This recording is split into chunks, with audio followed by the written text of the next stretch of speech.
Nous sommes arrivés en plein hiver. L'hélicoptère s'est posé sur une perte étendue aride de terre gelée, les rotors soulevant un blizzard de neige et de glace. À l'extérieur, la nature sauvage sibérienne s'étendait dans toutes les directions. Une mer blanche, seulement interrompue par les pics déchiquetés des montagnes lointaines. Le froid était une chose vivante, s'infiltrant dans nos os dès que nous avons posé le pied sur la piste d'atterrissage. L'installation se profilait devant nous, un ensemble de bâtiments gris et bas, entouré d'une clôture de fils barbelés. Des gardes en blouse épaisse, fusils en bandoulière, nous observaient depuis le périmètre. Ce n'était pas une plateforme pétrolière comme les autres. On aurait dit une forteresse, construite non pas pour protéger ce qui se trouve à l'intérieur, mais pour empêcher quelque chose d'en sortir. Nous étions une équipe de 5 personnes, des géologues et des scientifiques venus de différents coins du pays, triés sur le volet pour cette mission. Ils ne nous ont pratiquement rien dit avant notre arrivée, juste que c'était urgent. Le directeur de l'installation, un homme de grande taille, avec une cicatrice sur la joue, nous a accueillis d'un signe de tête sec. Il s'est présenté comme le colonel Maximov, la voix aussi froide que le vent. « Nous avons besoin de réponses », dit-il en nous conduisant vers le bâtiment principal. « Il se passe quelque chose en bas. Vous êtes ici pour comprendre ce qui se passe. » À l'intérieur, la chaleur du bâtiment nous a soulagés, mais nous ne nous sommes pas sentis accueillis. Les murs sont en béton nu, l'air est chargé d'une odeur d'huile et de métal. Les travailleurs se déplacent dans les couloirs, en silence, les traits tirés et le teint pâle. Nous avons croisé un groupe d'entre eux, blottis près d'un distributeur automatique, qui parlait à voix basse. L'un d'eux m'a jeté un coup d'œil à notre passage, les yeux écarquillés et hantés. « Que se passe-t-il exactement ici ?» demandai-je, mais Maximov ne répondit pas. Il nous a simplement fait signe de le suivre dans une salle de briefing. La table au centre était encombrée de tableaux et de diagrammes, tous montrant l'activité sismique. Les motifs n'avaient aucun sens, des pics aigus et des vagues irrégulières qui semblaient venir de nulle part. Un écran sur le mur du fond affichait en direct la tête de puits, une structure métallique massive, entourée de projecteurs. Même sur le moniteur granuleux, l'endroit semble inquiétant. « Voici l'installation de Kola », commence Maximov, le ton coupé. « C'est le trou de forage le plus profond du monde. Nous forons ici depuis des décennies, d'abord pour le pétrole, puis pour les données. Mais il y a 2 mois, quelque chose a changé. » Il montre les cartes. Nous avons commencé à percevoir des vibrations inhabituelles. Pas seulement une activité sismique, mais quelque chose de plus profond, plus fort. Les ouvriers décrivent cela comme des voix. « Des voix ?» demande l'un de mes collègues, le docteur Volkov. Il a essayé de paraître sceptique, mais j'ai perçu la nervosité dans sa voix. Maximov acquiesce. Des cris, des chuchotements. Cela varie. Au début, nous pensions qu'il s'agissait simplement de l'équipement. Mais les motifs sont trop réguliers, trop délibérés. Il nous a montré d'autres données, des pics dans le champ magnétique, d'étranges signatures thermiques provenant des profondeurs du trou de forage. Les instruments tombaient en panne de manière aléatoire, et certains travailleurs avaient signalé avoir vu des lumières dans le ciel, la nuit, alors qu'aucun avion ne se trouvait dans la zone. On aurait pu croire à une mauvaise histoire de science-fiction. Mais le visage de Maximov était on ne peut plus sérieux. « Vous aurez accès à toutes les données », a-t-il déclaré, « et vous travaillerez en étroite collaboration avec l'équipage. Ils ont déjà installé des stations de surveillance à des endroits clés de l'installation. Votre tâche consiste à trouver la cause de ce phénomène. »« Et si nous n'y arrivons pas ?» ai-je demandé. Il n'a pas répondu. Le puits lui-même était encore plus inquiétant en personne. Nous l'avons visité cet après-midi-là, emmitouflé dans d'épais manteaux contre le froid. La structure émergeait de la glace comme une bête mécanique. un labyrinthe de tuyaux et de métal. La plateforme de forage gémissait et sifflait, de la vapeur s'échappant de ses évents. Les ouvriers se déplaçaient autour d'elle avec une énergie nerveuse, jetant des coups d'œil par-dessus leur épaule comme s'ils s'attendaient à voir surgir quelque chose des profondeurs. Alors que nous nous approchions, j'ai cru l'entendre, un son faible, à peine audible par-dessus le vent et les machines. Il était bas et des gutturales, comme un cri lointain porté par le vent. Je me suis arrêté, m'efforçant d'écouter, mais il avait disparu. « Tu entends ça ?» J'ai demandé à Volkov, mais il a secoué la tête. L'un des ouvriers qui se trouvait à proximité a dû remarquer que je regardais fixement. Il s'est approché, les traits tirés et le visage pâle. « N'écoutez pas trop longtemps, » dit-il à voix basse, « ça rentre dans la tête. » Cette nuit-là, je n'ai pas pu dormir. Les baraquements étaient midis chauds et calmes, mais le silence me semblait anormal, comme s'il cachait quelque chose. Je suis resté allongé dans mon lit, fixant le plafond, essayant de me débarrasser du malaise qui s'était installé en moi depuis notre arrivée.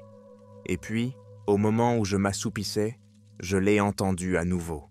Un faible cri qui montait et descendait comme une voix humaine. Mais ce n'était pas humain. Ce n'était pas possible. Je me suis redressé, le cœur battant, et j'ai regardé par la fenêtre. Le ciel était sombre, mais à l'horizon, j'ai vu un éclair de lumière, bref, brillant, et disparu en un instant. Il a laissé une image rémanente gravée dans ma vision, et pendant un moment, j'ai cru voir une forme, quelque chose de massif, avec trop de membres, qui se déplaçait contre les étoiles. Le lendemain matin, toute l'équipe était sur les nerfs. Aucun d'entre nous n'avait bien dormi, et bien que personne ne l'ait dit franchement, je pouvais dire que nous avions tous entendu quelque chose dans la nuit. Les ouvriers nous évitaient lorsque nous nous dirigions vers le laboratoire. Leurs visages étaient très étirés, et leurs yeux se dirigeaient vers le puits à chaque fois qu'ils en avaient l'occasion. Le laboratoire lui-même était un espace froid et stérile, rempli d'équipements de surveillance. Des écrans affichaient des données sismiques, des cartes thermiques et des relevés de champs magnétiques. Tout était erratique, impossible à prévoir. Des pics d'activité apparaissaient de nulle part, puis disparaissaient tout aussi rapidement. L'une des techniciennes, une jeune femme à l'énergie nerveuse, pointe du doigt un graphique sur le moniteur central. « C'est à partir de 3 heures du matin, » dit-elle. « C'est à ce moment-là que les vibrations étaient les plus fortes. Vous auriez pu les ressentir dans les baraquements. » Je n'ai pas eu besoin de lui dire que nous l'avions senti. Le docteur Volkov s'est penché pour étudier les données. « Ce ne sont pas des modèles naturels, » a-t-il marmonné. « Ils sont trop constants, trop rythmés. » Quelle est la profondeur du signal ? Je demande, en essayant de garder une voix stable. Environ 12 kilomètres, répond le technicien. C'est proche du fond du trou de forage. Je regarde le graphique, les lignes dentelées qui marquent chaque pic. J'ai réfléchi à toutes les possibilités, mais aucune n'avait de sens. Des vibrations aussi profondes ne pouvaient être causées que par quelque chose de massif, des changements tectoniques, des mouvements de magma. Mais il s'agissait de quelque chose de tout à fait différent. Nous avons passé le reste de la journée à installer des capteurs supplémentaires autour de l'installation. Alors que le soleil descendait sous l'horizon, l'air s'est refroidi et le ciel s'est assombri. Les éclairs de lumière ont recommencé, d'abord faibles, puis de plus en plus intenses à mesure que la nuit avançait. Ils venaient de la direction du puits, illuminant la neige en de brefs éclats aveuglants. Volkov et moi sommes restés près de l'une des stations de surveillance, observant le ciel. « On dirait des éclairs, » dit-il, mais je vois bien qu'il n'y croit pas. Mais il n'y a pas d'orage. Les travailleurs refusent de sortir après la tombée de la nuit. Ceux qui ont pris leur service près du puits sont revenus pâles et tremblants, marmonnant à propos des voix. Un homme, un mécanicien nommé Yuri, jure qu'il a vu quelque chose bouger à la limite des projecteurs. « Ce n'était pas humain », dit-il, la voix tremblante. « C'était faux. » La nuit suivante, nous avons de nouveau entendu les cris, plus forts cette fois, sans équivoque. Ils résonnaient dans les baraquements, s'élevant et s'abaissant comme les gémissements d'un être à l'agonie. Je suis resté couché dans mon lit, figé, à écouter le son. C'était plus qu'un simple bruit. Je me sentais vivant, une force me pressait, ma poitrine se contractait et mon pouls s'accélérait. Quand j'en ai eu assez, je me suis levé et je me suis dirigé vers le laboratoire. Volkov était déjà là, les yeux rivés sur les moniteurs sismiques. « Vous l'entendez aussi, n'est-ce pas ?» demanda-t-il sans lever les yeux. J'ai hoché la tête, la gorge sèche. « Qu'est-ce que c'est ?» Il n'a pas répondu. Il s'est contenté de pointer le graphique sur l'écran. Les vibrations étaient promis plus fortes que jamais, les pics plus nets, les intervalles plus réguliers. Ce n'était pas aléatoire, c'était délibéré. Ce n'était pas naturel, dit-il enfin. C'est quelque chose qui essaie de communiquer. Le lendemain matin, le colonel Maximov a convoqué une réunion d'urgence. Il ne s'embarrasse pas de plaisanteries. La situation s'aggrave, dit-il, la voix serrée. La nuit dernière, l'un des travailleurs a disparu. Yuri, il a été vu pour la dernière fois près du puits. La salle s'est devenue silencieuse. J'ai pensé au visage pâle de Yuri, à ses mains tremblantes alors qu'il décrivait ce qu'il avait vu. Il avait disparu, englouti par les mêmes ténèbres qui nous rongeaient depuis notre arrivée. Maximov poursuit, le ton sombre. Nous avons suspendu toutes les opérations de forage. Votre équipe va se concentrer sur l'identification de la source de l'activité. Quoi qu'il y ait là-dessous, nous devons le comprendre avant que la situation ne s'aggrave. J'ai voulu lui demander ce qu'il entendait par « pire », mais son regard m'a arrêté. Il savait déjà. Ce soir-là, nous sommes descendus au niveau inférieur de l'installation, où se trouvait la salle de contrôle principale du puits. L'air était étouffant, chargé d'une odeur de pétrole et de terre humide. La salle de contrôle était un espace exigu, rempli d'écrans et de jauges, tous reliés à l'équipement de forage. Alors que nous examinions les données, les lumières se sont mises à clignoter et le faible bourdonnement des machines s'est transformé en grondement. Les vibrations ont d'abord été faibles, puis plus fortes, faisant trembler les murs.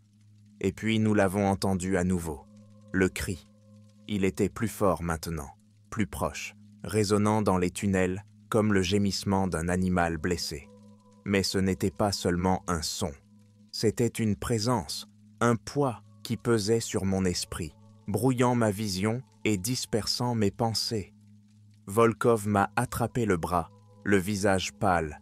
« Nous devons partir, » dit-il, la voix tremblante. « Maintenant. » Mais avant que nous ayons pu bouger, les lumières se sont éteintes, nous plongeant dans l'obscurité. L'obscurité dans la salle de contrôle était absolue, un vide étouffant qui empêchait de savoir où les murs se terminaient et où le sol commençait. Le faible bourdonnement des machines avait disparu, remplacé par un silence si profond qu'il semblait artificiel. J'ai tendu la main à l'aveuglette, mes doigts effleurant le métal froid. « Volkov » chuchotai-je, la voix tremblante. Il n'y eut pas de réponse, seulement le faible bruit d'une respiration à proximité. Puis vint le cri. Il était différent cette fois. Ce n'était pas seulement un son, mais une force, une vague de pression qui fit trembler les murs et me mit à genoux. C'était comme si l'air lui-même était vivant, rempli de quelque chose d'immense et d'incompréhensible. Mes oreilles résonnaient ment, ma poitrine me faisait mal et, pendant un instant, j'ai cru que j'étais en train de mourir. Puis la lumière s'est rallumée. La pièce était en désordre. Les instruments étaient éparpillés sur le sol. Les moniteurs émettaient des étincelles et bourdonnaient d'électricité statique. Volkov était affalé contre le mur, le visage pâle, les yeux écarquillés de terreur. « Qu'est-ce que c'était que ça ?» balbutia-t-il. Je n'avais pas de réponse. Ma tête battait la chamade, ma vision se brouillait, mais je me suis forcé à rester debout. Les vibrations étaient plus fortes maintenant, secouant le sol sous nos pieds, et les moniteurs affichaient des motifs que je ne reconnaissais pas. Des vagues d'énergie, en spirale, comme des ondulations dans un vaste océan invisible. « Nous devons retourner à la surface », ai-je dit en saisissant le bras de Volkov. Il a acquiescé en silence, et nous sommes sortis ensemble de la salle de contrôle en titubant. Les tunnels étaient minopires. Les murs semblaient impulsés d'une lumière faible et maladive, projetant des ombres tordues qui bougeaient même quand nous ne bougions pas. L'air était épais, imprégné d'un bourdonnement sourd qui me faisait mal aux dents, et les cris, ils étaient vartis partout maintenant, se répercutant dans les tunnels, se chevauchant dans un chœur chaotique. Nous sommes de passer à une intersection où l'un des ouvriers était posté, mais la pièce était vide. Ses outils étaient éparpillés sur le sol, une légère trace de sang traînait vers l'obscurité. Volkov s'arrêta, le souffle coupé. « Il n'est plus là », chuchota-t-il. « Continuez à avancer », dis-je même si ma voix sonnait creux. Nous avons finalement atteint la surface, éclatant dans l'air glacial, comme des noyés qui reprennent leur souffle. Les projecteurs autour du puits projetaient des ombres longues et sinistres sur la neige, et les gardes étaient rassemblés près du périmètre, leurs fusils serrés. Ils avaient l'air aussi terrifiés que nous. Le colonel Maximov nous attendait à l'extérieur de la caserne, l'air sombre. Il nous a demandé de faire notre rapport, mais avant que nous ayons pu répondre, un autre cri a retenti dans le puits. C'était assourdissant, un son brut et guttural qui a fait trembler le sol et a envoyé une volée d'oiseaux se disperser dans la nuit. Les ouvriers et les gardes tressaillirent, leurs visages pâlirent, et la main de Maximov se crispa sur le pistolet qu'il portait à la hanche. « Qu'est-ce que c'est » murmura-t-il, plus pour lui-même que pour nous. Cette nuit-là, les lumières de l'installation sont tombées en panne totale. Les générateurs crachotèrent et s'éteignirent, plongeant tout le site dans l'obscurité. Les cris provenant du puits se firent plus forts, plus désespérés, et le sol tremblait à chaque éclat de son. Dans les baraquements, personne ne dort. Les fenêtres s'entrechoquaient dans leurs cadres et d'étranges lumières scintillaient à l'horizon. Des éclairs lumineux et étranges qui laissaient des images rémanentes gravées dans ma vision. J'ai cru voir des formes dans ces lumières, massives et étrangères, se déplaçant dans un but que je ne pouvais pas comprendre. Volkov s'est assis près de la fenêtre, les mains tremblantes, griffonnant des notes dans son journal. « Ce n'est pas seulement le puits, » dit-il, sa voix dépassant à peine un murmure. « C'est la terre elle-même. Quelque chose se réveille. » Le lendemain matin, un autre ouvrier a disparu. Son poste se trouvait près du bord du puits, et tout ce qu'ils ont trouvé, c'est son casque, écrasé et recouvert d'une fine couche de givre. Les gardes sont sur les dents, les yeux rivés sur la moindre ombre, le moindre mouvement. Maximov convoqua une réunion d'urgence au centre de commandement, le ton plus froid que jamais. « Nous avons perdu le contrôle de la situation, » dit-il sans ambages. « Le puits est instable et le phénomène se propage. Si nous ne parvenons pas à le contenir, nous allons au-devant d'une catastrophe d'une ampleur que nous ne pouvons pas prévoir. » « Qu'entendez-vous par « contenir » ai-je demandé, sans être sûr de vouloir connaître la réponse. Le regard de Maximov était dur. « S'il le faut, nous ferons s'effondrer le puits. Nous le scellerons définitivement. » Volkov a levé les yeux de ses notes, le visage pâle. « Vous ne pouvez pas faire ça, » dit-il. « Nous ne savons pas ce qu'il y a là-dessous. Si vous refermez le puits, vous risquez de déclencher quelque chose de pire. » « Et si on ne le fait pas ?» Maximov réplique. Cette installation est un baril de poudre. Nous sommes assis sur quelque chose que nous ne comprenons pas, et c'est sur le point d'exploser. » L'argument est se rester en suspens, sans être résolu, alors que le sol s'est à nouveau mis à trembler. Cette fois, la secousse était différente, plus longue, plus profonde, comme si la terre elle-même gémissait. Les lumières ont vacillé et, au loin, j'ai cru entendre le son faible et indéniable d'un rire. Les tremblements ne se sont pas arrêtés. Elles se sont amplifiées, toutes plus violentes les unes que les autres, jusqu'à ce que l'installation entière semble sur le point de s'effondrer. Les cris provenant du puits devinrent une constante, s'élevant et s'abaissant dans un rythme exaspérant, trop humain pour être ignoré, mais trop étranger pour être compris. Maximov ne perd pas de temps. Il a ordonné l'évacuation de tout le personnel non essentiel, les ouvriers et les techniciens, se précipitant vers les hélicoptères qui avaient été acheminés pendant la nuit. Volkov et moi avons essayé de discuter, de le convaincre que nous avions besoin de plus de temps, mais cela n'a servi à rien. « Vous avez jusqu'à la prochaine secousse », a-t-il dit, d'une voix froide et définitive. « Ensuite, nous ferons s'effondrer le puits. Tout ce qui est en bas restera en bas. » Volkov et moi sommes retournés au laboratoire, cherchant désespérément des réponses.